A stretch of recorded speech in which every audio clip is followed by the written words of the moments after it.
Wanita itu hampir melepas pakaiannya ketika ia melihat lampu yang diaktifkan suara di dinding terus-menerus berkedip. Ia mengambil ponselnya untuk melihat apa yang sedang terjadi. Ia sama sekali tidak menyadari bahwa ada seorang pria berdiri tepat di belakangnya. Pria itu perlahan-lahan mundur dan mengambil sebuah kapak. Pada saat yang sama, wanita itu mulai merasa ada sesuatu yang tidak beres. Ia melihat ke arah mainan yang diaktifkan suara di atas meja. Mainan itu bergerak dengan cepat. Begitu ia menoleh, sebuah kapak meluncur ke arahnya. Ia membeku karena ketakutan. Namun untungnya kapak itu tersangkut. Memanfaatkan kesempatan itu, ia melompat dan lari ke sebuah ruangan. Ia menutup pintu dengan keras. Ia menarik sebuah meja ke depan pintu dan menahannya sekuat mungkin. Dengan panik, ia meringkuk di sudut ruangan. Ia terus menatap sensor suara yang menyala di atas meja. Dengan tangan gemetar, ia mengambil ponselnya.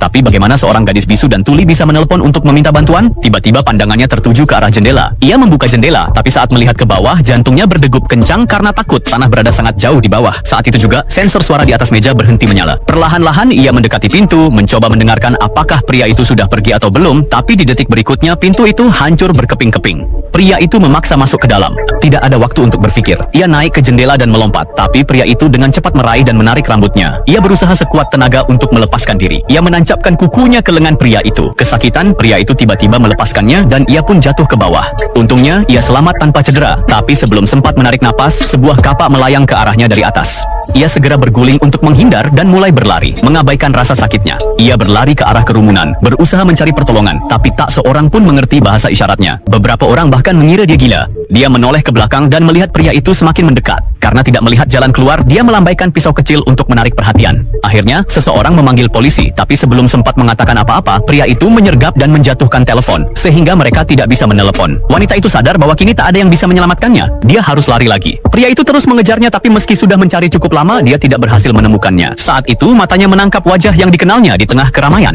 Itu adalah ibunya, yang sedang panik mencari putrinya. Sebuah pikiran berbahaya muncul di benak pria itu. Dia mendekati ibu wanita itu. Sambil menunjuk ke sebuah gang gelap, dia berbohong bahwa putrinya ada di sana. Saat itu, wanita itu melihat semuanya. Dia menjadi ketakutan. Jika ibunya mempercayai perkataan pria itu, ibunya juga bisa berada dalam bahaya. Sambil menarik napas dalam-dalam, dia mencengkeram pisau itu erat-erat dan menerjang ke arah lelaki itu, menusuk dirinya sendiri dengan seluruh kekuatannya. Pria itu tertegun. Dia sama sekali tidak mengerti apa yang baru saja terjadi. Wanita itu terhuyung-huyung. Darah mulai menyebar di pakaiannya. Pria itu melihat pisau di tangannya dan barulah dia menyadari kenyataannya. Pada saat yang sama, sirene mobil polisi mulai meraung. Para polisi datang dan mengarahkan senjata mereka ke arahnya. Wanita itu tersenyum tipis. Dia melihat pria itu terjebak dalam perangkapnya. Pria itu menjadi gila karena marah menerjang ke arahnya. Lalu, tembakan dilepaskan.